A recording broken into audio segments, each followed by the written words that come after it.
สื่อหรือสาอยู่ในอาซีสาวลาวผูกพันไมตรีร่วมสามัคคีฮักหอโหมกัน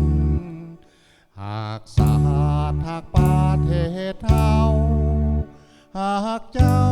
ปกเกตเกษาโหมหักห่วมศาสนาแต่โบราณมาหักษาดินแดนบ่ให้สัตว์ใดมาล้วนหาวีรบกวนญาติแย่งสิ่งเอาไผคืนเขามาลุนวายสู่จนตัวตายตานทานศัตรูสวยเสดสู้เลือดเนื้อเสื้อเผาฟื้นฟูกูเอา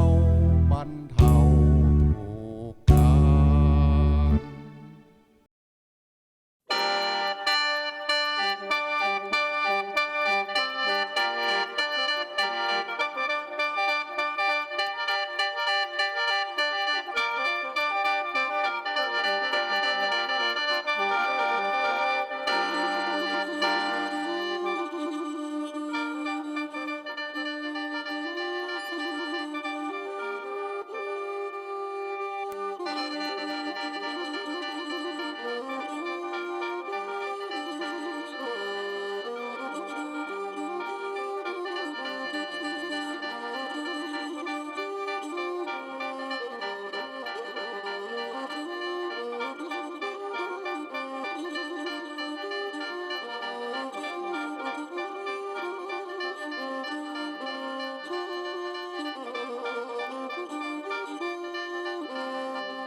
าร สบายดีท่านผู้ชมรายการ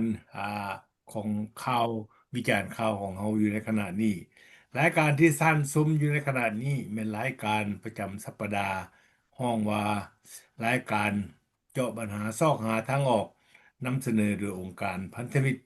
เพื่อประชาธิปไตยในลาวจากสหรัฐอเมริกาเป็นรายการที่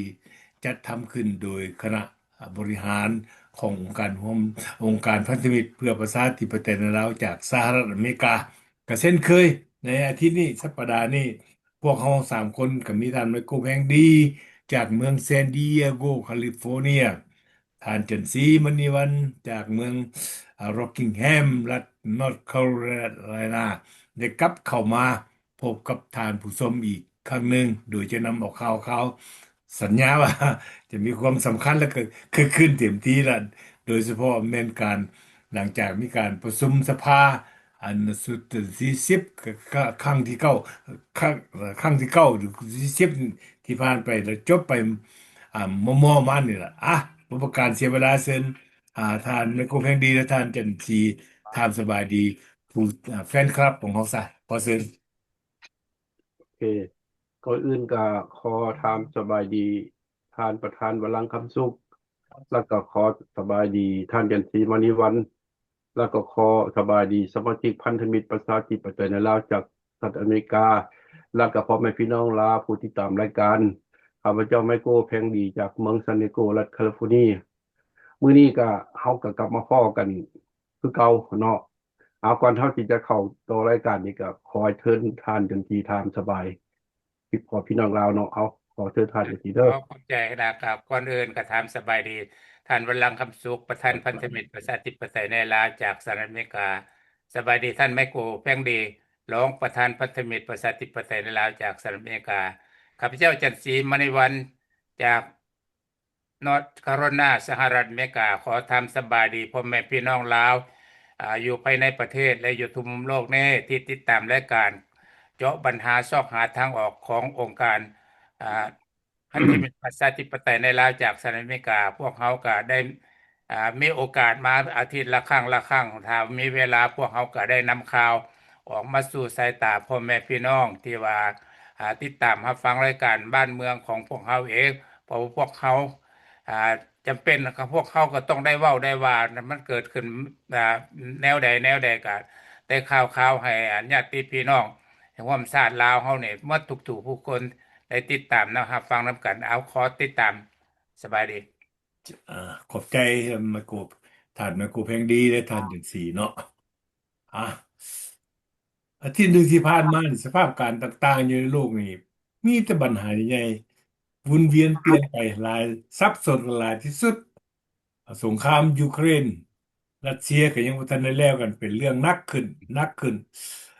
หลายบนแต่ว่าก็มีหยังก็ตามอันนั้นก็เป็นเรื่องของต่างประเทศเนาะ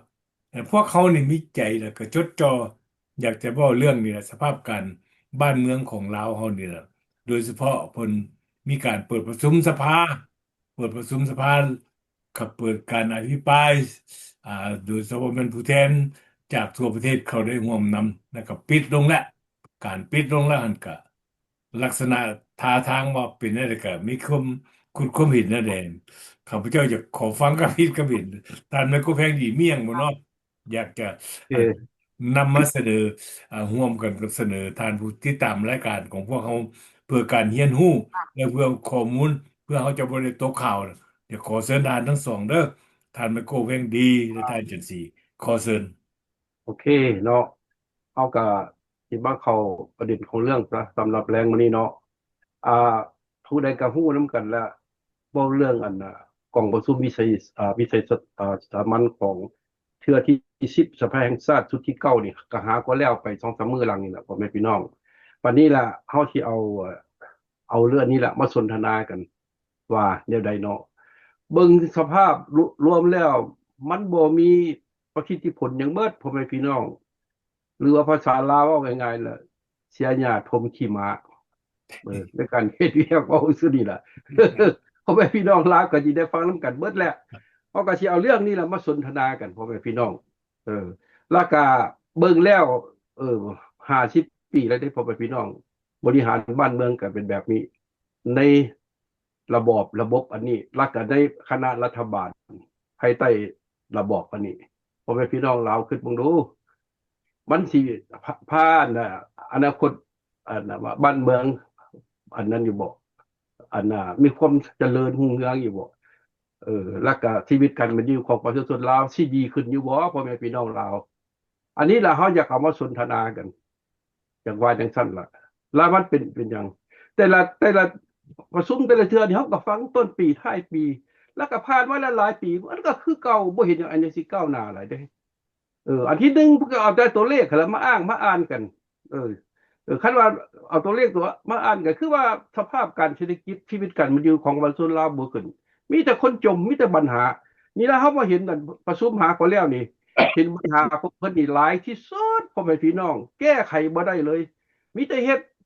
แต่มีแต่ปัญหาแล้วก็ผลกระทบนั่นล่ะแล้วก็เกิดปัญหาแก้ไขยังบ่ได้พ่อแม่พี่น้องลาวอยู่ตัวภาพตัวจริงก็สิเข้าใจดีแล้วแล้วมื้อนี้เฮาสิมาสนทนากันว่าเป็นแนวใดอันที่หนึ่งนี่ข้าพเจ้านี่อยากเอามาเว้าเรื่องอันนี้ซะเอามาเว้าเรื่องคุดบ่แฮนี่ล่ะคุดบ่แฮนี่ล่ะเพราะว่ามันเป็นเวียกใหญ่เด้พ่อแม่พี่น้องเวียกใหญ่ที่สำหรับชาติเป็นโครงการใหญ่แล้วก็ผลเสียหายมันหนักผลเสียหายคนได้เฮ็ดอีหยังคือกันว่าบัดเทาบ่เหลียวขึ้นหลังนี่มีแต่ผลเสียหายนี่ผลได้รับน้อยแล้ววันนี้เห็นบ่เอาง่ายๆซะเพิ่นก็มิตรกันเป็นเฮ็ดเรื่องตัดไม้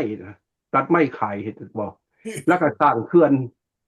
เบิ่งดูแล้วมาเว้าเรื่องขุดค้นบ่แฮนี่นะวันนี้คันขุดค้นบ่แฮขายมาเบิดแล้วประเทศชาติเหลือหยังเดี๋ยวนี้อยากถามพ่อแม่พี่น้องลาวเหลือหยังดินดอนต้นหญ้าก็ให้อันน่ะ นายทุนอันน่ะจีนเลยเป็นส่วนใหญ่สมทานเบิดแล้ว แล้ววันนี้มาขุดค้นบ่แฮนนี่มีแต่ผลเสียหายผลที่หายนักหน่วง แล้วคนที่ไปเว้ากันได้อันน่ะเข้าไปลึกได้คงเรื่องอันนี้ข้าพเจ้าอยากให้ฟังคลิปสั้นๆดอก แต่ว่าผู้ใดก็สิได้ยินนั่นล่ะเพื่อยังเพื่อให้เป็นหลักฐานว่าเพิ่นว่าหยังในกล่องประชุมหั่นอยากว่าแนวนั้นเนาะเอามาฟังกันน้อยๆเดือนสั้นจังดอกพ่อแม่พี่น้อง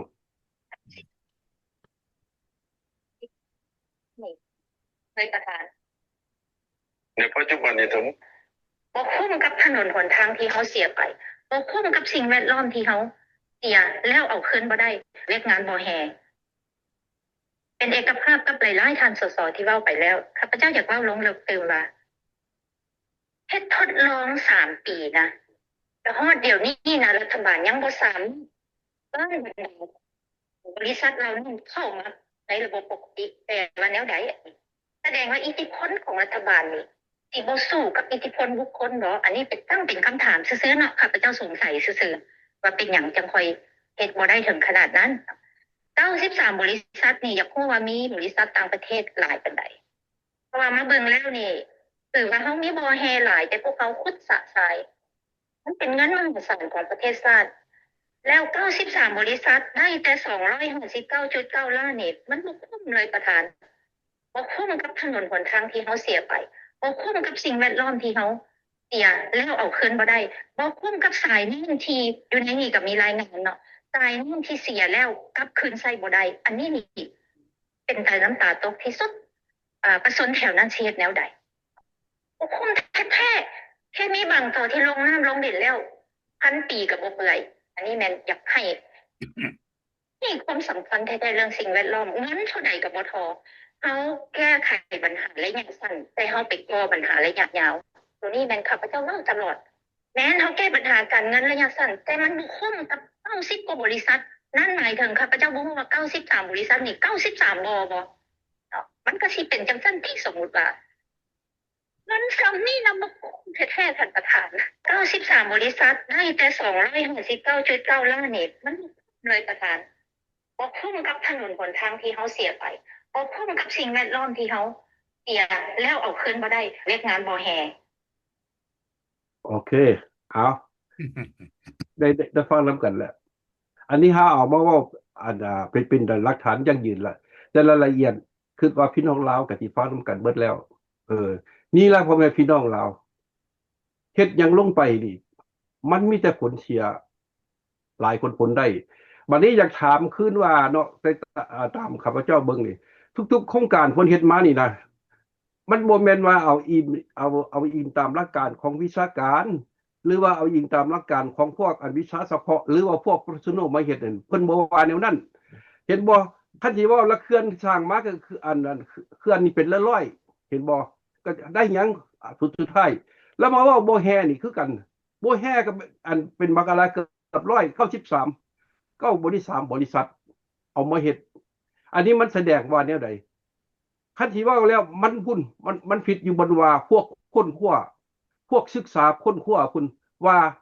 เขาสิเอาจากโครงการแท้เอาจากบริษัทแท้มาเฮ็ดเขาก็ต้องเลือกเขาตามความเข้าใจของข้าพเจ้านี่นะประเทศลาวก็บ่ใหญ่ปานใดคันสิเฮ็ดแท้ๆนี่นะเอา3หา4บริษัทที่ดังมีคุณภาพมาตรฐานแท้ๆเอามาเฮ็ดมันก็พอแล้วคันสิเว้าแล้ว อันนี้นี่เอาหลายๆเพื่อบริษัทเป็นหยังอันนี้ข้าพเจ้าก็โทรล้มหมู่คู่เด้อเรื่องโครงการนี่แปลว่าเฮ็ดหลายบริษัทนี่ถือว่าผู้ใดก็ออกอนุญาตแต่เราออกอนุญาตแต่นี่นะมีเงินได้เบี้ยได้คอมมิชชั่นเด้เงินต้องป้องตัวเด้ตัวนี้แหละจกกันญาติแย่งกันเฮ็ดจกกันจนฮอดหลายๆบริษัท93บริษัทแต่บริษัทต่างๆนี่ก็ยังเก็บกำบ่ได้เถื่อว่าตัวใดได้แท้หรือบ่ได้หรือว่าเฮ็ดแนวใดแล้วก็มาให้การมีการทดลองอีก3 ปีเวลาการทดลองมีการเสียหายเด้คันว่ามีการทดลองนี่แปลว่าบ่แน่แล้วเฮ็ดเรียกโครงการอันนี้แม่นว่าบ่เอาคุณภาพบ่เอาผลกำไรแม่นว่าผลกำไรนี่นะแม่นเอาบุคคลผู้ที่มีอำนาจล่ะผู้ที่ให้อนุญาตท่านเห็นบ่บัดสุดท้ายก็คือกันเบิดก็แบบเดียวกับเขื่อนสร้างเขื่อนหลายๆเป็นร้อยมันก็คล้ายคือกันเบิดมาสรุปแล้วพวกกับอำนาจนำกันเบิดเท่านั้นนะ แม่นหาผลประโยชน์ส่วนตัวแม่นผลประโยชน์ส่วนตัวคณะกลุ่มผู้ที่มีอำนาจนั่นแหละเฮ็ดไผเฮ็ดมันเบิดบัดสุดท้ายเห็นบ่ก็สิแหละผลกระทบสิมีหยังคันสิเว้าแล้วหั่นบ่เขาก็สิสร้างอันนั้นอันน่ะรถอันสร้างอันน่ะมีการขนส่งบ่แฮ่นี่นะก็ต้องเรื่องหนทางอยู่ไสแก้ไปไสเห็นตัวคันสิเว้าเรื่องตามหลักการแล้วอันนี้บ่คิดบ่เฮ็ดประเทศมาแล้วเห็นบ่มีปัญหาเบิดอันนี้แหละอยู่ไสคันสิเว้าแล้วมันบ่แม่นเอาวิชาการเอาตามเรียนรู้มาเฮ็ดมันเอาอำนาจของผู้ใดก็เฮ็ดผู้ใดก็เฮ็ดแข่งขันเอาผลประโยชน์อันนี้แหละเว้าง่ายๆซะพ่อแม่พี่น้องเขาเบิ่งบัดทุกๆโครงการเขาเบิ่งพุ่นเป็นลุงตัดไม้เพิ่นมามีแต่แนวเสียหายบัดคนได้เป็นไผแม่นพวกที่ว่ากลุ่มก้อนที่ว่าส่วนตัวบุคคลหันผู้ใดคนเสียหายนี่มันผลสะท้อนให้ประเทศชาติกับประชาชนได้เบิดเห็นบ่คืออันสสสผู้นี้เพิ่นเว้าพุ่นล่ะผู้ใดก็สิฮู้เพิ่นดีพันปีมันก็บ่ลืมเพราะว่าน้ำเคมีมันอยู่ดินหั่นแหละพ่อแม่พี่น้องอันอยู่หั่นล่ะมันบ่คุ้มค่าจักอันนี่แหละการสร้างสาพัฒนา ของลาวนี่พ่อแม่พี่น้องลาวก็คิดเบิ่งมันเป็นหยังมันเป็นแบบนี้สาเหตุมันย้อนหยังจักว่าจังซั่นข้าพเจ้าคิดเบิ่งแล้วนี่ให้พวกนี้ได้เฮ็ดที่สร้างอันโครงการพื้นฐานพัฒนานี่มีแต่แนวจิบหายเบิดพ่อแม่พี่น้องมีแต่แนวจิบหายเบิดคันจะเว้าละนึงเห็นบอกก็ย้อนหยังนั่นคณะรัฐบาลนี่แหละผู้ใดเป็นผู้นำพาเป็นในผู้ที่เฮ็ดผู้สิอันเฮ็ดอันเฮ็ดมันไปบ่มีเห็นบ่สองมากับระบนี่แหละมันบ่อำนวยมันอำนวยสำหรับพวกที่มีอำนาจผู้ใดมีอำนาจเป็นพระเอกเบิดดีเบิดทุกคนเอาจะมีอำนาจเจ้าของทางเฮ็ดล่ะบ่นี่ล่ะพระสิมาว่าให้ได้ประเทศไปแล้วเห็นว่าคนเสียหายพี่ที่จะค่อยมาทวงมาเว้ามาว่ามาจมให้อยู่สภาเบิดสุดท้ายไม่ได้หยังกว่าไปพี่น้องบ่ได้หยังเบิดคนเสียหายคือฮู้นำกันนั่นแหละอันที่สุดเห็นว่ามันเขาก็เห็นหนทางจะเหนือฮอดใต้คือกันเบิดมีแต่เฮ็ดแต่บ่มีการซ่อมแปลงบ่มีการขยายบ่มีการรักษาเฮ็ดนำกันนั่นล่ะเบิ่งแล้วมันน่าวิตกสงสารอันพ่อแม่พี่น้องประชาชนสงสารประเทศชาติพ่อแม่พี่น้องแต่พวกเขาว่าอยู่ต่างประเทศพวกเขาเห็นแล้วเขาจะเห็นน้ำตาออกเลยเพราะว่ามันพูดเกินไปแล้วเดี๋ยวนี้นี่มาฮอดอยู่นี่ล่ะเขาสิเฮ็ดจังได๋พ่อแม่พี่น้องพี่น้องลาวตราบใดบ่เปลี่ยนคณะรัฐบาลตราบใดก็บ่เปลี่ยนระบบอันนี้มันบ่ได้ต้องเอาคนอื่นมาเฮ็ดมาสร้างสาพัฒนามันจังสิไปเดี๋ยวนี้นี่มันเบิดแล้วคันเบิดบ่ต่างๆไปแล้วเบิดชาติเบิดบ่มีอันใดล่ะอยู่ในอันแผ่นดินลาวนี่จักว่าแนวนั้นไม่ก็เบิดไปได้เด้แม่น้ำลำเสต่างๆนี่ก็เบิดได้ไปทมไปเฮ็ดไปอัดไปเบิดทุกสิ่งทุกอย่างบัดนี้ก็มาเอาเรื่องบ่ต่างๆเห็นบ่ให้ต่างๆของลาวแท้มีบัดเฮ็ดบ่เป็นมันก็จิบหายข้าพเจ้าก็เคยเว้าอยู่จักว่าจังซั่นเอามาฮอดตัวนี้พวกข้าพเจ้าขอโจก่อนให้ผู้อื่นออกความเห็นต่อเอาขอเชิญท่านจังซี่เด้อขอบคุณท่านไมโกเนาะท่านไมโกว่ามากถูกต้องแล้วเพราะว่าการประชุมสภาของเพิ่นก็เว้าเรื่องการพัฒนาประเทศชาติบ้านเมืองหั่นแปลว่าความเว้าความว่าของเพิ่นนั้นมันก็มีแต่แนวดีๆทั้งนั้นแหละแต่ว่าเรื่องบ่แห่บ่ทาสต่างๆหั่นเพิ่นเว้ามาก็ว่ามันขัดขืนบ่มันเป็นแนวนั้นแนวนี้ได้หน่อยได้นั่งไปได้ว่าทาสต่างๆหั่นตัวอย่างเนาะคือบ่แห่หายากต่างๆหั่นก็เขากำลังซอกอยู่นี่จักสิให้ประเทศใดผู้ใดไปให้อันนั้นหัวหน้าเพิ่นราคาดีหั่นก็สิมันให้มาประเทศนั้นแล้วเอา แต่ว่ามันประเทศละเพิ่นปกครองมานี่ก็50 ปีผ่านเข้ามาแล้ว เรื่องบ่ต่างๆหั่นอยากถามรัฐบาลลาวหั่นคืนว่าบ่ต่างๆที่เฮ็ดขึ้นมาจำนวนอันหลายๆหั่นผลเสียหายของอันชาติลาวหั่นประเทศชาติมันเป็นจำนวนมากแล้ว อยากถามคืนว่าให้แต่ละบอนบริษัทแต่ละบอนมันเป็นของรัฐบาลลาวบ่คือว่าเป็นของไผแน่แท้เป็นของคนลาวบ่คือเป็นของคนต่างประเทศ แต่คันว่า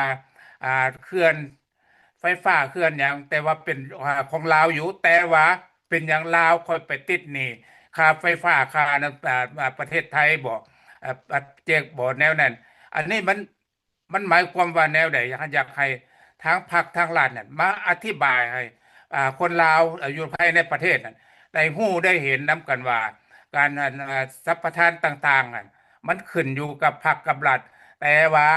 มันเป็นของชาติลาวบ่หรือว่าเป็นของชาติอื่นถ้าว่าผลเสียหายมันเป็นขึ้นอยู่ใน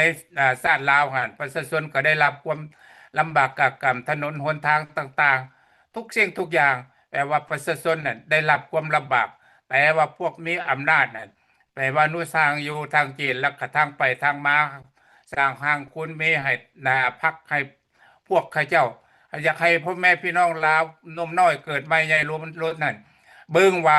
50 ปีหลังมาเขาเจะอยู่ป่าอยู่ภูอยู่อั่นอยู่ถ้ำอยู่นั่นออกมามันมีอย่างใดพวกนี้นุ่งส่งขาดเกือบแตะเกือบนั่นออกมาอยากให้ลูกหลานๆเบิ่งคืนว่าถามผู้ใหญ่ผู้อาวุโสเพิ่นว่าเขามีอย่างใดพวกนี้อยากเว้าแน่นั่นแต่ว่าบัดเทื่อเขามันมามีอำนาจแล้วมาขายชาติขายแผ่นดินลาวนี่มันสิจะหมดแล้วขายให้แจกให้นั่นทุกสิ่งทุกอย่างแล้วก็สร้างคาสิโนสร้างนั่นน่ะคอลเซ็นเตอร์พวกนั้นต่างประเทศเขาก็โจมตีมาหลายแล้วแต่ว่าเพิ่นก็ยังแสนเฮ็ดได้อยู่แต่ว่าพวกนั้นให้เงินให้คำผู้ที่มีอำนาจแล้วก็เฮ็ดไปไผสิไปเว้าหยังก็บ่สนอันนี้มันก็ประชาชนนั่นได้ทุกข์ได้ยากไปมันขึ้นอยู่กับพรรคกับรัฐและท่านคันอยากให้ประเทศชาติบ้านเมืองเจริญรุ่งเรืองหรือว่า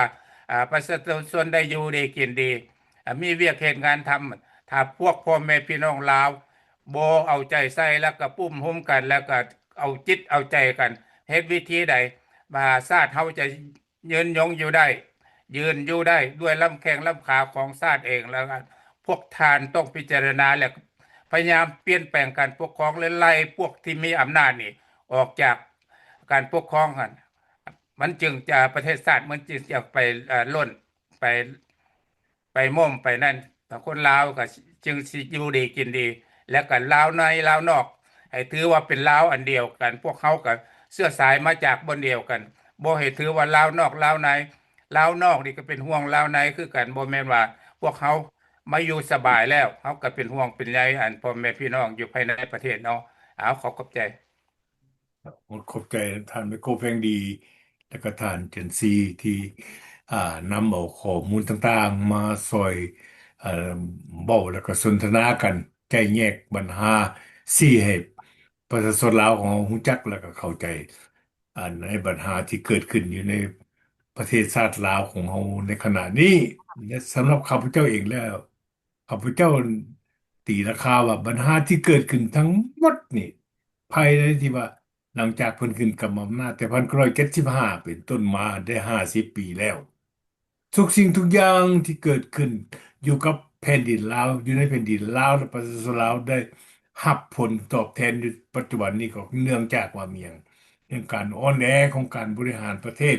การขาดสมรรถภาพการขาดคุณภาพของการบริหารประเทศของคณะบริหารประเทศหันแหล้วเพิ่นเองมันเป็นพรรคเดียวบ่ยอมให้ ผู้ใดเข้ามาร่วมนำกับพรรคประชาชนปฏิวัติลาวกำอำนาจผู้เดียวครึ่งอำนาจผู้เดียวมาได้50 ปีแล้วก็คือเขาก็เฮารู้จักใหม่ๆที่ผ่านมานี่ก็เพิ่งเปิดประชุมสภาแล้วก็มีการอภิปรายกันก็ปล่อยโอกาสให้ผู้แทนจากเขตแขวงต่างๆใน18แขวงในประเทศนั่นออกมาร่วมอยากฟังเบิ่งหั่นล่ะว่าซั่นเพิ่นสิคิดว่าเพิ่นอยากฟังว่าประชาชนนั้นยังสิยอมเพิ่นอยู่บ่แต่ที่จริงแล้ว มันระบุเป็นสั้นซะ50 ปีของการผูกขาดอำนาจเผด็จการอยู่เวลาปัจจุบันนี้ทุกสิ่งทุกอย่างอยู่ในความท้อถอยหมัดท้อถอยอย่างก็คือเบิ่งในฟังเบิ่งคณะผู้แทนสมาชิกสภาผู้แทนนั่นได้ได้กล่าวได้ยกขึ้นมาเสนอคือท่านไมโครแพงดีเอาเทปอันภาคส่วนน้อยหนึงอะพวกเขารายการพวกเขาก็ขอขอบใจนะนั่นเจ้าของเว็บไซต์อัน ที่ได้เอาข่าวนี่ออกมาเผยแพร่แล้วก็ให้คนรู้จักนํกันทั่วโลกนี่ล่ะการประชุมสภาเทื่อแล้วนี่ก็คือกับอ่าเทื่อก่อนที่ผ่านมามีความฟดฟื้นแล้วฟดฟื้นยังบ่ได้ยังแข็งตึงกันเพิ่มขึ้นอีกเด้อหนักขึ้นแล้วเนื่องจากการอภิปรายเสนอ จากสมาชิกสภาแห่งชาติของเราต่างหน้าจาก18แขวงต่างๆในทั่วประเทศคำเสนออภิปรายมันส่วนใหญ่แล้วเป็นคำเสนอคล้ายคลึงกับคำเสนอเก่าๆในครั้งวาระการประชุมของสภาที่ผ่านมาก็ส่วนใหญ่ก็เป็นอย่างก็ขอร้องให้รัฐบาลที่บริหารประเทศท่านให้แก้ไขปัญหาใหญ่ๆโดยเฉพาะเป็นปัญหาปากท้องของประชาชนทั่วประเทศ ปัญหาเศรษฐกิจปัญหาความบ่โปร่งใสในการบริหารประเทศของพนักงานภาครัฐเกี่ยวกับเรื่องคอร์รัปชันปัญหาค่าไฟฟ้าสูงแพงหลายปัญหาอนุญาตให้นายทุนต่างชาติเข้ามาสัมปทานที่ดินอนุญาตให้ทดลองขุดค้นบ่อแฮแปลว่าอย่างท่านไม่คงเพลงดีท่านจังซี่ท่านทดลองขุดค้นว่าซั่น มาฟังแล้วกันบักดู เออ โอ้ อยู่ได้ มัน เฮ็ด ไม่เรียกทดลองซั่นวะเออทดลองแล้วก็ยังบ่ได้เว้ากันเขาสิเอาน้อยเอาหลายซั่นก็ยังบ่เว้ากันเลย แก้ไปจนถนนหนทางจนเพพังเบิดเดี๋ยวนี้จะค่อยมาตื่นว่าอยากให้เสาเอออันน่ะอันนี้มันก็สำคัญเด้บ่แฮ่น่ะเพิ่นเปิดขึ้นที่เว้ากันนี่ก็ว่าอนุญาตนี่ก็แต่มีแต่ว่ามี2-3บริษัทคือพวกทานเว้ากัน เดี๋ยวนี้มันโมเมนต์นะแสดงมีร้อยกว่าบริษัทแล้วเด้ต่างด้าวอ่ะนะอืมนี่สำคัญเด้ปัญหาที่เกิดขึ้นจากการอนุญาตให้เขามาขุดค้นบ่อยแฮเนี่ยมันสร้างความเสียหายอย่างร้ายแรงให้แก่สิ่งแวดล้อมธรรมชาติของชาติก็คืออยู่ในเทปอยู่ในอันของทานไมโครแพงดีเอามาเปิดนะมันเป็นอันเส้นอีหลีเด้เรื่องความจริง ก็บ่แม่นแต่สภาสมาชิกสภาเว้าในสภาเด้อและ YouTube ที่พวกเขาได้เก็บกำและสกรีนกันอย่างดีส่งโดยกงมาจากอันจากลาวทางในประเทศมาให้พวกเขารู้จักพี่น้องลาวหรือต่างประเทศรู้จักเนี่ยก็เว้าเปิดโปงความเดียวกันในแนวเดียวกันหมดเจ้าหน้าที่ท้องถิ่นฉวยโอกาสเอออนุญาตให้คนต่างด้าวนายต่างด้าวเข้าไปขุดค้ำบ่เมียกอยู่โดยเฉพาะอยู่ในเขตแข่งอยู่เสียแข่งเสียงขวางอะนะ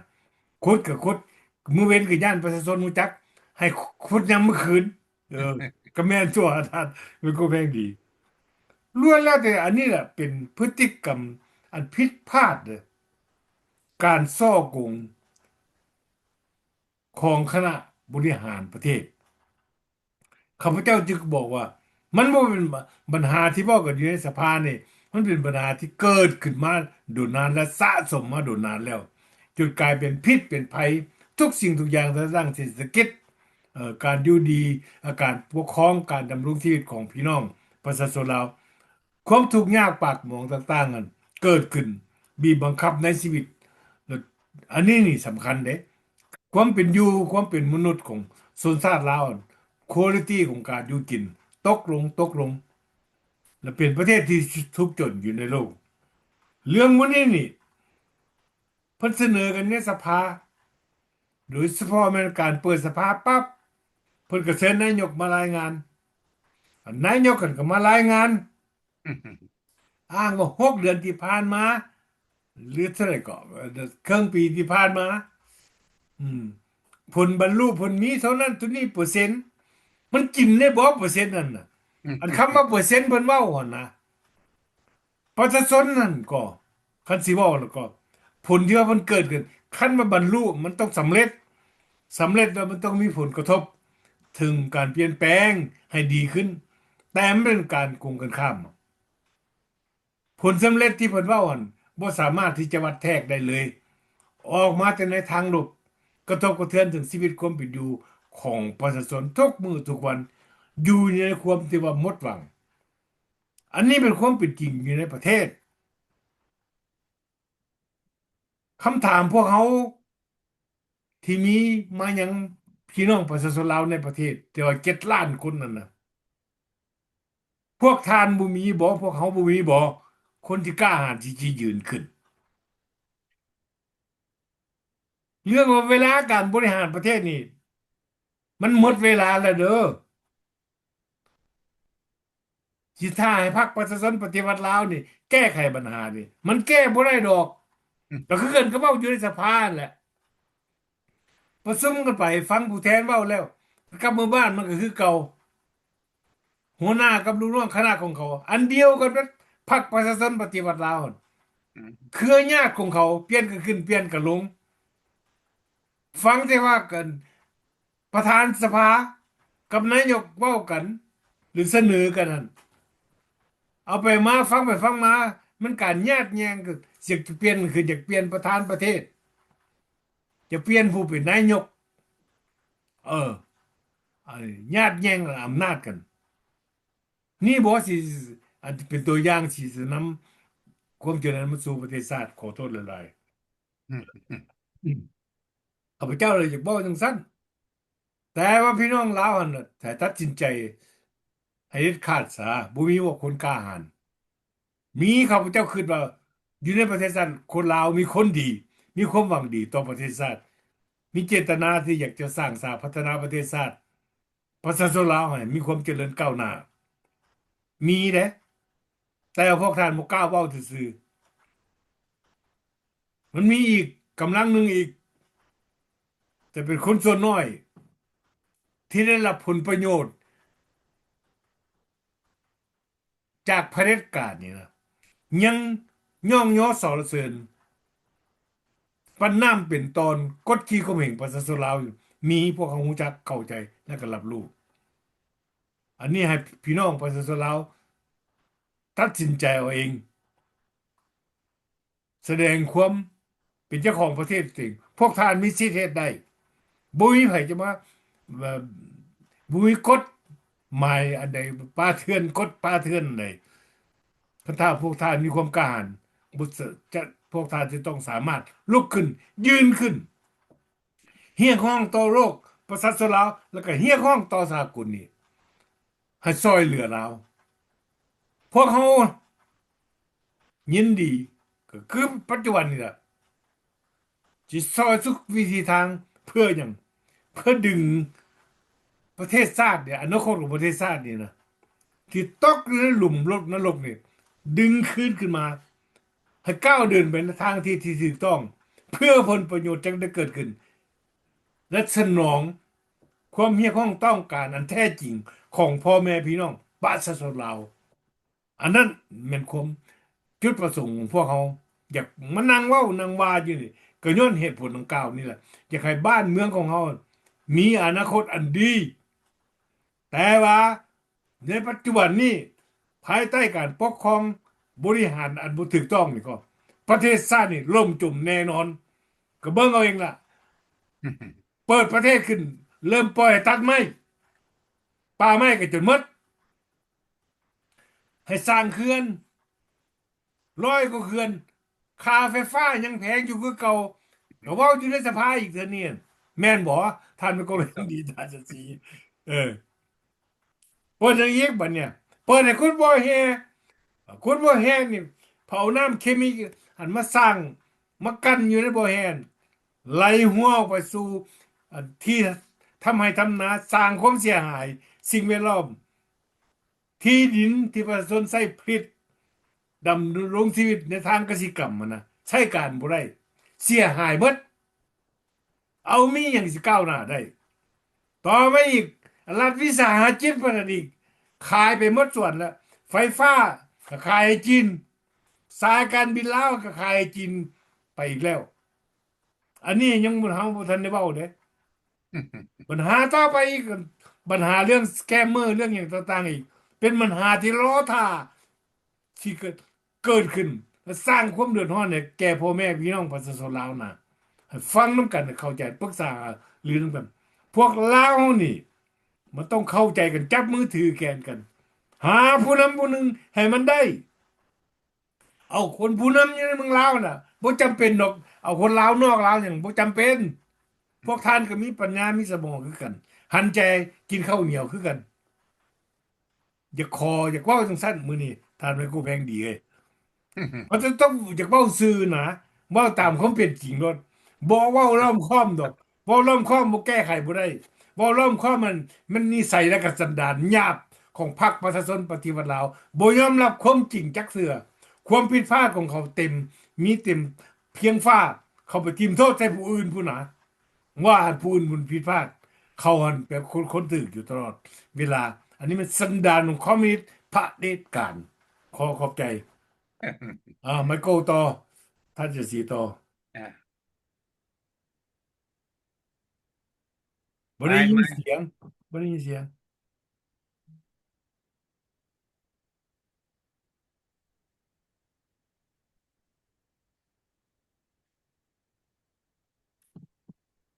บ่ได้ยินเสียงเด้อท่านไมเคิลเด้อ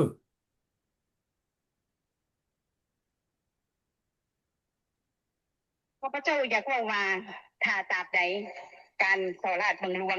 ที่เกิดขึ้นยังบ่ผิดทางด้านกฎหมาย และตราบใดการหัวไหลของรายหับของประเทศเฮานี่ยังมีการหัวไหลข้าพเจ้าคิดว่าจะคุดคนขายทั้งหมดก็คือสิบ่ได้ดีขึ้นเนาะ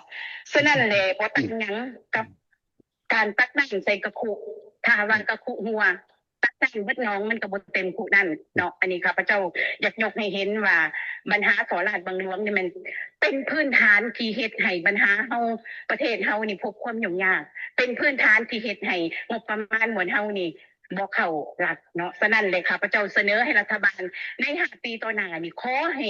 เอาปัญหานี้เป็นปัญหาสำคัญที่สุดเนาะอันนี้ข้าพเจ้าเช่นเดียวกันกับประเทศเฮาองค์การตรวจสอบและองค์การกวดกาก็ได้กวดพบเห็นผลเสียหายจากการสอราชบังหลวงจากเจ้าหน้าที่บางจำนวนพบเห็นผลเสียหายหลายกว่า625.56 ตื้อกีบเป็นเงินบาทมีเงินบาท 68.95 ล้านบาทเงินหยวน 7.80 ล้านหยวนและเงินดอลลาร์ 64.28 ล้านดอลลาร์จุดนี้แสดงให้เห็นว่าถ้าปัญหาสอราชบังหลวงยังแพร่ระบาดเกิดขึ้นอย่างเป็นวงกว้างในต่อหน้าเศรษฐกิจของประเทศเฮาก็จะยังสืบต่อยุ่งยากคือเก่าหรือหลายกว่าเก่าฉะนั้นข้าพเจ้าเสนอให้รัฐบาลตัดสินใจนำใช้กฎหมายอย่างเด็ดขาดเพื่อปราบปรามต่อบุคคลต่อกลุ่มคนต่อนิติบุคคลที่กระทำผิดในการสอราชบังหลวงซึ่งสร้างผลเสียหายอันมหาศาลแก่ประเทศชาติหมดเวลานี้ข้าพเจ้าเห็นว่าหมดเวลาแล้วที่รัฐบาลจะต้องได้ตัดสินใจอย่างเด็ดเดี่ยว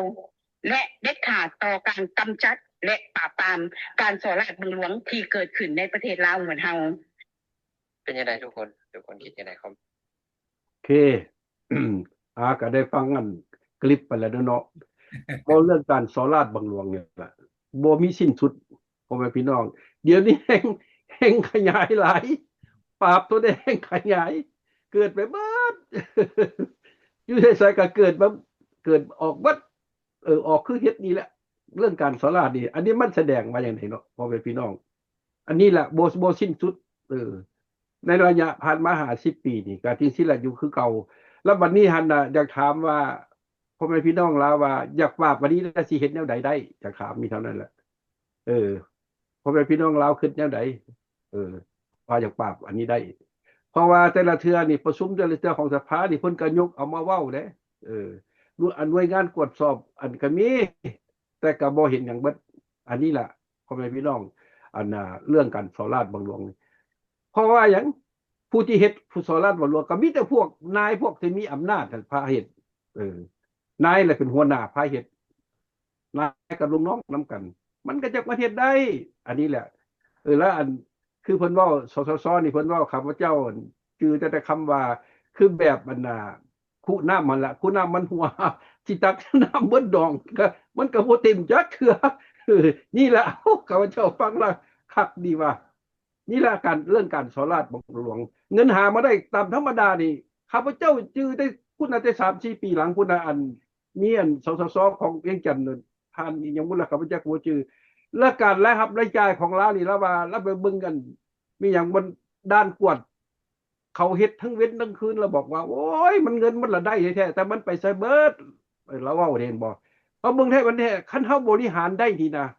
มันได้พ่อแม่พี่น้องเรื่องการบริหารนี่หัวหลายที่สุดอันนี้ล่ะเขาเบิ่งขึ้นหลังเบิ่งพ่อแม่พี่น้องลาวอยู่ตัวจริงพ่อแม่พี่น้องลาวก็อยู่ก็สิเข้าใจดีล่ะ แต่ละด้านกวดกานี่แหละไม่เท่าไหร่แม่นนี่ล่ะหัวไหลเบิดล่ะพ่อแม่พี่น้องคือสุภาษิตเพิ่นเว้าแล้วผู้ใดน่ะเลี้ยงม้าก็กินขี้ม้าผู้ใดเลี้ยงช้างก็กินขี้ช้างอันนี้ล่ะศัพท์นี้ก็ออกมาจากนี่ล่ะอันเราบอกไม่อันนี้ล่ะอย่างว่านึงซั่นข้าพเจ้าคิดว่าเพราะว่าระบบอันนี้นี่การปกครองระบบอันนี้มันระบบเกื้อกูลระบบเกื้อกูลแล้วมันก็เกิดอันสอราชนี่แหละตัวนี้ล่ะปัญหา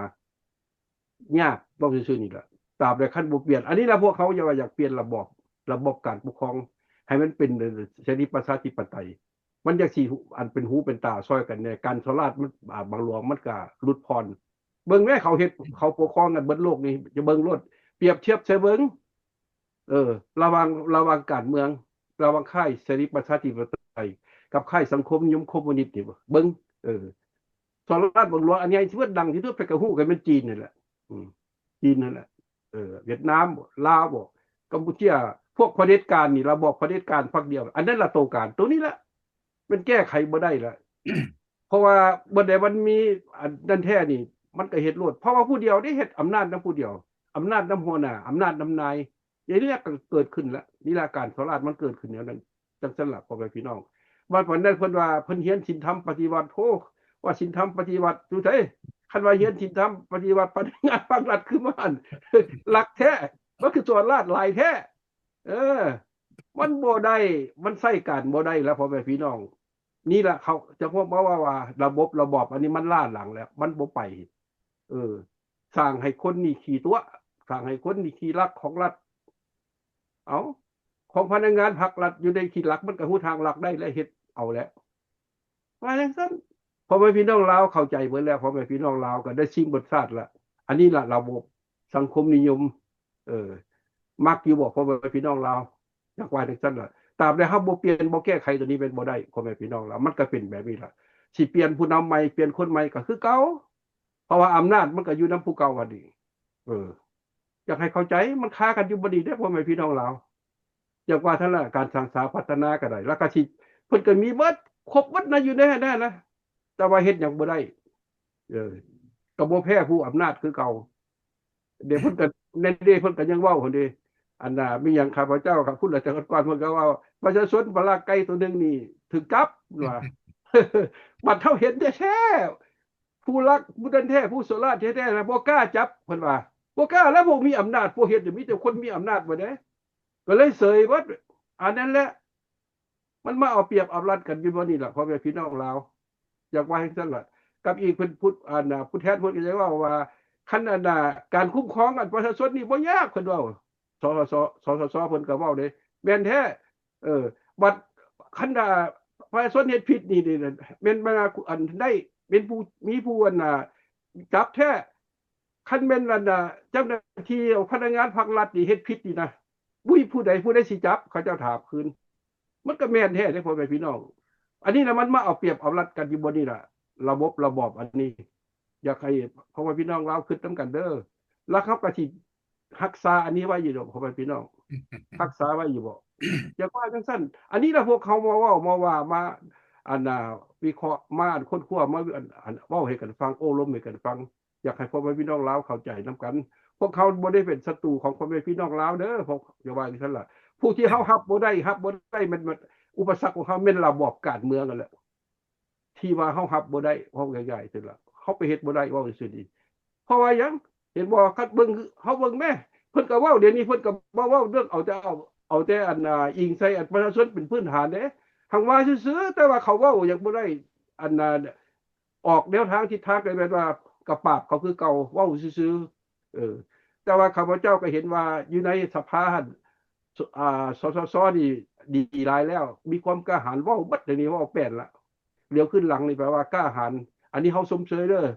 ชมเชยที่สุดอันนี้เป็นผลดีเพื่อว่าอยากเว้าออกมานี่นะก็อีกนึงข้าพเจ้าก็จื้อได้แต่สมัยพันคำเพิ่นเป็นนายกกันเพิ่นก็เว้าพวกเขาเว้าหลายแต่เฮ็ดบ่ได้เพิ่นก็เว้าคมซื่อแหละก็แม่นแท้อันนี้ล่ะแล้วเขามีแต่ย่องเพิ่นว่าระบบนี้ระบอบนี้มีแต่ย่องกันนี่ย่องแล้วพากันตายเพิ่นก็เว้าด้วยกัน ก็ฮู้อยู่แต่ว่าก็ยังเฮ็ดอยู่ว่าจังซั่นล่ะตราบใดบ่เปลี่ยนระบอบการเมืองไว้นี่บ่ได้การใช้กันแบบนี้คือเก่าอยู่หั่นล่ะ เพราะว่าผู้นำเพิ่นก็เรียนแนวนั้นทฤษฎีแนวนั้นตายตัวแล้วพ่อแม่พี่น้องเราวสิว่าอยู่ซั่นน่ะเอาข้าพเจ้าขอจบบ่ฮอดนี่เอาท่านจันทรีสืบต่อ ขอบใจท่านไมโกเนาะท่านไมโกเว้ามาแหละเรื่องประชุมสภาเพิ่นเว้าเรื่องการสอนราชบังหลวงซะมันก็ผ่านมาหลายแล้วเพิ่นก็พวกผู้แทนพวกหยังเว้าอยู่ในสภาก็ใครจะมีความกล้าหาญแต่ว่าเว้าไปแล้วมีแต่ความดีๆทั้งนั้นแต่ว่าเพิ่นปฏิบัติได้บ่อันว่ารัฐบาลเพิ่นหั่นเพิ่นรับได้บ่ตามความเสนอของผู้แทนราษฎร แต่ละเขตละเขตแต่ละภาคมาหันเพื่อนปฏิบัติได้บอกคมเว้าหันแปลว่ามีเหตุมีผลต่อประชาชนฟังแล้วก็มีความดีใจแต่ว่าเบิ่งภายในแล้วถ้าเว้าไปแล้ว เพื่อนจะปฏิบัติได้บ่ก็ตัวอย่างคืออันนั้นการสอนราชบังหลวงต่างๆนี่เพิ่นก็ฮู้หมดไผสอบภายนั้นจำนวนหลายเท่าใดนะมีเท่าใดแต่เพิ่นฮู้แล้วแต่เฮ็ดบ่ได้ ถ้าประชาชนไปลักไก่บ่ลักเอาหน่อไม้ในป่ามันนะจับได้แต่ว่าพวกไปฆ่าไปขายยาฟินยาเฮโรอีนยายังเป็นจำนวนหลายๆฮะตัวนั้นจับบ่ได้ก็ตัวอย่างเนาะส่งไปประเทศไทยฮะจับได้แล้วก็เพิ่นก็ทำทั่วทาบ่ฮู้บ่เห็นบ่หยังพวกเขาก็กวดขันอยู่แต่ว่ามันรอดไปแล้วก็ ถ้าพวกไทยจับได้แล้วก็โทษกรรมมันก็บ่บ่มาถึงเพิ่นอีกได้หั่นอันนี้มันก็ย้อนระบอบการปกครองเขาเจ้าการปกครองนี่ถ้าว่าเพิ่นเฮ็ดแท้ทำจริงถ้าว่าอันการปกครองกับการสอนราชบังหลวงนี่ถ้าเพิ่นเอามาเบิ่งคักๆดูกวดกาแต่ละคนแต่ บ้านถึงขันผู้นำประเทศปุ่นลงมาเป็นการสอนราชบังหลวงเป็นภัยแดนหลายได้เนี่ยถามว่าอยากให้ประเทศชาติบ้านเมืองมีความเจริญรุ่งเรือง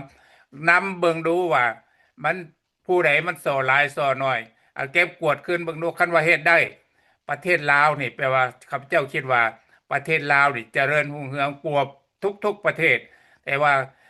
อันนี้หลังเฮ็ดได้เสลียแล้ว คนลาวหั่นเขาสิเสลียแล้วเงินอยู่ในประเทศลาวหั่นแต่ละหัวคนหั่นมันบ่เป็นจำนวนน้อยและจำนวนหลาย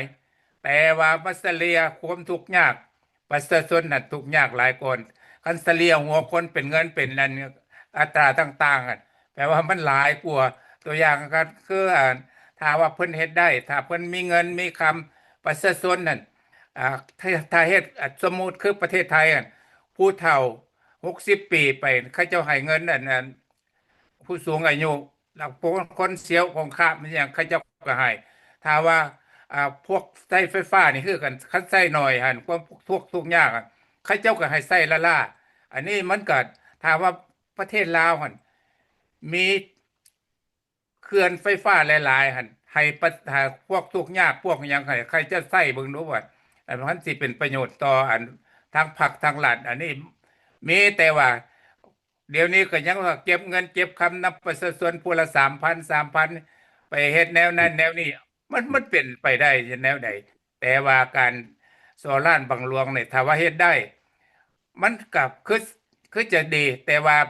ระบบการปกครองอันนี้มันเป็นไปบ่ได้ครับเจ้าคิดว่ามันเป็นไปบ่ได้ เขาใช้สิทธิ์ใช้อำนาจประชาชนนั่นเพิ่นก็ถือว่าประชาชนเป็นใหญ่แต่ประชาชนนั่นเว้าหยังบ่ได้ มันสิเป็นใหญ่แนวใดประชาชนลองเอาไปคิดเบิ่งดูพ่อแม่พี่น้องทั้งภาคทั้งรัฐก็นับถือว่าประชาชนเป็นเจ้า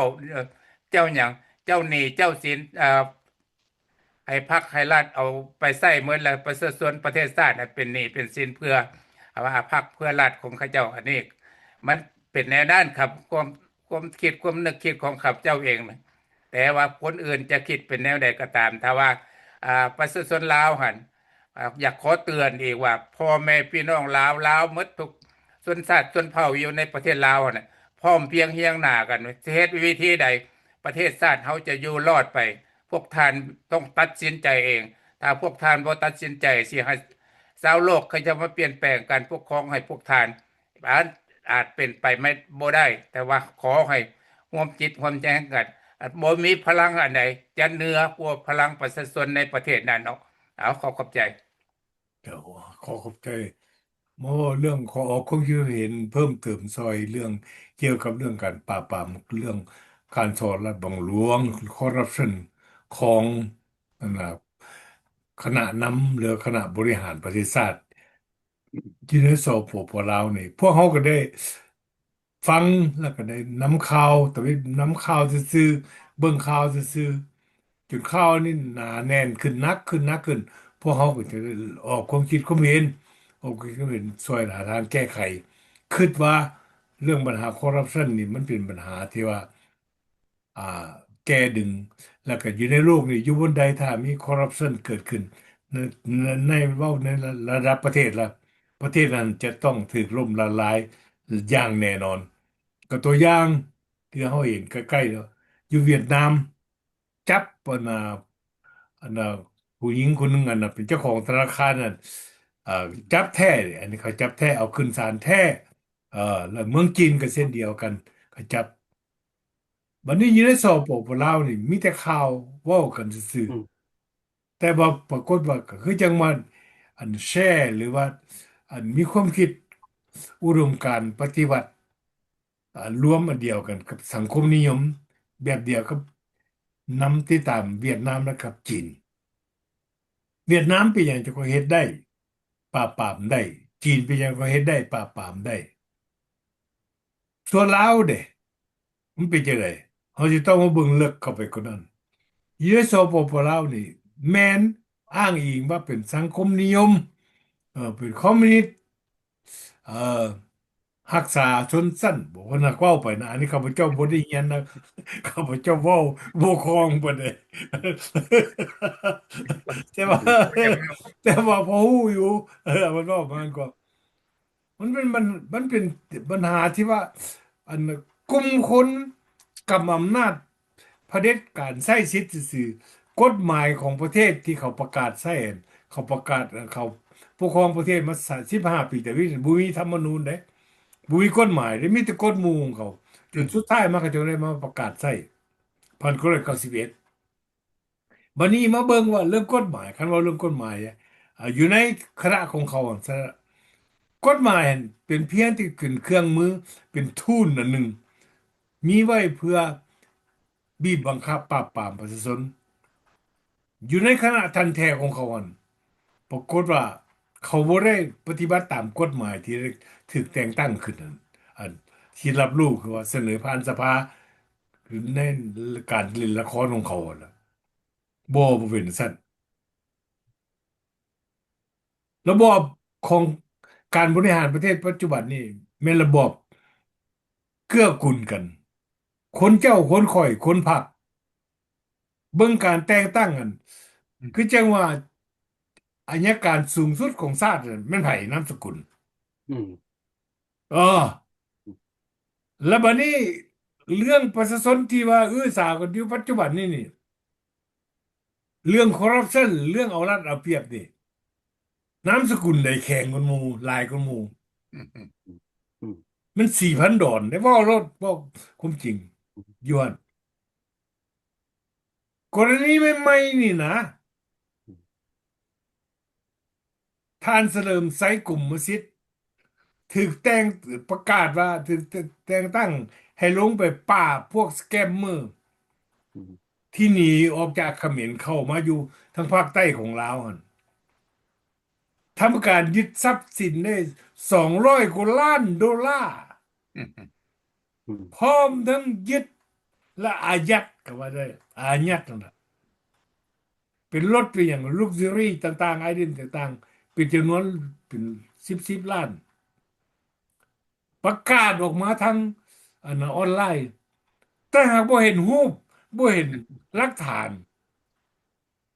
evidence นะก็ธรรมดามันต้องเอามาเรียงรายตัวรถจับได้จักคันรถ20คันบอกก็มาเรียงแถวกันตัวแม่นบ่อันเงิน$200 ล้านอันเด้มันเอามาเข้าพระคลังหลวงหรือว่าเข้าใส่กันแท้หั่นนะ แบ่งปันกันหมดละ บัดแล้วปราบการช่อราชบังหลวง หรือว่าซอไล่บางหลวงของสปปลาวนี่เพิ่นเข้าใจมันเป็นลักษณะแนวใด แม่นที่ว่าโซลาร์บางหลวงนี่แม่นประชาชนไปซับหน่อไม้เห็นมันการโซลาร์บางหลวงบ่เจะเข้าไปจับเขาอืมเฮ้ออืม แม่นตัวท่านจังสีท่านไมโก้เอาพระเจ้าอยากถามซะเด้โทษหนัก เออเฮ้อเดี๋ยวนี้นี่เรื่องยาบ้านี่นะเรื่องยาเสพติดเนี่ยเต็มไปหมดทั่วเมืองลาวหั่นน่ะผู้ไปซื้อกันถูกจับวันนี้ผู้ที่ขายพันผู้ถูกจับ มันแปลว่าจังไดอันท่านผู้นำสปปลาวคณะกรรมอำนาจนั่นนะอธิบายให้ประชาชนแจ้งข่าวได้บอกว่าคำว่าคอร์รัปชันของท่านนั่นนะท่านเข้าใจว่าจังไดคอร์รัปชันของท่านนั่นไหมนะสิ่งที่สมาชิกของพวกท่านนั่นไปยึดเป็นอย่างมากไปถือว่าเป็นของท่านเลยสิบอกประชาชนนั่นแปลว่าน่ะไปเฮ็ดหยังกับพิษเบิดขุดลงไม้กับพิษอ๋อ อันนี้แหละมันความแตกต่างกันนะก็อยากว่าจังสันแหละท่านไมโครไอ้ข้าพเจ้านี่เขาบอกเรื่องคอร์รัปชันนี่ข้าพเจ้านี่บ่ให้เปอร์เซ็นต์เลยว่าสิปราบปรามได้เลยจะถ้าเป็นไปแบบนี้นี่การบริหารประเทศเป็นแนวนี้นะถือพรรคถือพวกลินพรรคลินพวกนั้นนี่การคอร์รัปชันหรือในประเทศนี่ยังจะเจริญเติบโตขึ้นไป ก็เบิ่งในกรณีที่ว่าพวกสแกมเมอร์ที่หนีจากประเทศเขมรเข้ามาเดี๋ยวนี้มีการปกปิดกันอย่างใหญ่เลยเต็มหมดทั่วเวียงจันทน์เลยเดี๋ยวนี้เขาเบิ่งใน YouTube อีกหลังจากพวกนี้เข้ามาย้อนเรื่องยังส่งเงินผ่านเข้าไปหาสามเหลี่ยมทองคำส่งเข้าไปต่อพม่าอีกเด้ยังบ่แล้วเด้อเรื่องสแกมเมอร์นี่เขาเจ้าหูจักก็ติดตามคนอยู่ในเขมรเองก็รายงานออกมาว่า แก้แก้หน้าซื่อๆนะเออโตการแท้ๆยังดำเนินกันอยู่คือเก่าตัวอย่างอยู่ในประเทศเขมรอยู่ในซีฮานูเวียลยังคือเก่ามีแต่การที่ว่ายกง่ายออกจากที่เก่าไปอยู่ที่ใหม่ซื่อๆเท่านั้นเมืองลาวก็เส้นเดียวกันนักขึ้นแหละเดี๋ยวนี้แจ้งออกแล้วบ่แม่นประชาชนคนธรรมดาเฮ็ดมันขั้นกันการนำของประเทศพุ่นคนเจ้าคนข่อยนั่นแหละ เขาห้องว่าคอร์รัปชันเพิ่นสิแปลว่าจังไดนะเท่านั้นแหละขอออกก็มีก็เป็นเท่านั้นมีอย่างบอกเวลาของเฮาใกล้สิหมดแล้วก็จะให้ท่านวันนี้เป็นเรื่องดีสเว้ารุปเว้าซะท่านท่านจินสีกำลังว่าเรื่องลูกสาวเสียชีวิตของญี่ปุ่นนี่เด้ไปเยี่ยมยามสปปลาวเด้อ่าตัวนี้นี่ก็แม่นแม่นแหละเป็นข่าวสำคัญแต่ว่าลูกสาวอันน่ะของเจ้าชีวิตของประเทศญี่ปุ่นได้ไปเยี่ยมยามลาวแต่ว่าข้าพเจ้าขอที่นี่ไว้ซะเอารายการที่หน้าซะข้าพเจ้าจะเขียนอันน่ะคำอธิบายอย่างจะแจ้งเพราะว่าการไปเยี่ยมยามเท่านี้นี่ของลูกสาวของอันคันสิว่าสถาบันกษัตริย์ของญี่ปุ่นนี่ก็อยู่ในสายตาของผู้นำของลาวน่ะเขาสิตีราคาแน่เด่นยังบ่ทันได้ฮู้แต่เบิ่งไปซะก่อน เบิ่งซะก่อนแต่ข้าพเจ้าก็มีความคิดความเห็นเช่นเดียวกันว่าการไปเยี่ยมยามนี่ความสำคัญทางการเมืองนี่นะบทบาทหรือความสำคัญชีวิตการเป็นอยู่ของประเทศชาติลาวนี่แม่นประเทศญี่ปุ่นนี่มีความเป็นห่วงหลายเลยแต่ผู้นำลาวกำอำนาจอยู่ปัจจุบันนี้นะมันมีความรู้สึกบ่ต่อประเทศชาติคือกันกับญี่ปุ่นมีความรู้สึกเป็นห่วงต่ออนาคตของลาวหรือบ่ข้าพเจ้าจะเขียน เขาเห็นความวิจารณ์เขาสามคนแล้วมาช่วยกันออกความคิดความเห็นเนาะท่านไมโครเนาะโอเคอาทิตย์หน้าซะฝากไว้ก่อนนี่นะอย่างว่าไมโครสิปิดรายการของมื้อนี้ก็บ่ก็สมควรแก่เวลาแล้วสำหรับแรงมื้อนี้ก็อาทิตย์หน้าเราจะมานั่นกันใหม่ประมาณวิเคราะห์กันตื่มแล้วโอเคท่านจุนศรีนี่มีหยังบ่อยากส่งเพิ่มเติมพวกเขาก็ได้เว้ามาหลายแล้วก็เวลาก็หมดแล้วก็ขอจากลาพ่อแม่พี่น้องไปอืมโอเคอาทิตย์หน้าพวกเขาจะกลับเข้ามารายการใหม่นำเสนอเหมือนการเยี่ยมยามวิจารณ์อันการเยี่ยมยามคันสิบอกละของสมเด็จหญิงเจ้า ไอโก้ซึ่งเพิ่นเป็นลูกสาวข ของเจ้าชีวิตอยู่ในประเทศญี่ปุ่นปัจจุบันนี้ไปเยี่ยมยามประเทศลาวเป็นทางการเด้วันน่ะเพิ่นไปเยี่ยมยามแล้วยังบ่แล้วอั่นเพิ่นถูกเชิญจากว่าอันนั้นจากไผก็จากประธานอดีตประธานสภา วันนี้นะโตตู้ เอ่ ยั อก วันนี้นะโตตู้ ปณิยาโตตู้ เออ แล้วเพิ่นได้เข้าเยี่ยมยามประธานประเทศแล้วก็นายกอีกเด้ แม่นละ แล้วเพิ่นสิได้เดินทางต่อไปหลวงพระบาง เออ หลวงพระบางนั้นเป็นหยังหลวงพระบางนั้นเป็นเมืองที่ว่าพระมหากษัตริย์ลาวอดีต สถาบันล้านสร้างโฮมข่าวประดิษฐานอยู่ความหมายนั้นมีหยังส่งคำถามนี้มาก่อนล่วงหน้ามันยังพวกหูหนวกตาบอดพรรคประชาชนปฏิวัติลาว อืม ให้ฮู้เข้าใจเบิ่งแล้วตีราคาว่าจังได๋ความสำคัญของสถาบันพระมหากษัตริย์ของลาวกับของญี่ปุ่นนั่นมีประวัติอันยาวนานมาเส้นเดียวกันเด้แต่ว่าข้าพเจ้าจะมาลงรายละเอียดในโอกาสหน้าอาทิตย์หน้าที่พวกเขา3คนจะกลับมาพบกับท่านผู้ชมติดตามรายการของพวกเขามื้อนี้เวลานี้ในสัปดาห์นี้ในหมดลงแล้วพวกเขาทั้ง3คนขอจากลาท่านผู้ชมไปก่อนโอกาสหน้าพ้อกันใหม่สบายดี ไปดี โอเคอามาติสวัสดิ์ส Good บายดี night everybody อ่า thank you